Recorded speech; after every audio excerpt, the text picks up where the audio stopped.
Hey, Tech Guide Ninjas here. Hope you're having a good day today. So today we're looking at how to make a LinkedIn post private.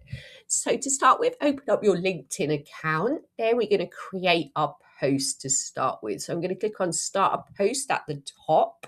Then we want to type the content into our post. So just for this tutorial, I'm just going to write anything in, and you can also add different things to your post, so different media, and create an event, an occasion, and you have different options here. Now you want to edit who sees your post. So to do that, I can click the little down arrow at the top. So I have the options to leave it on anyone on or off LinkedIn to see my post, or I can change it to connections only or a group.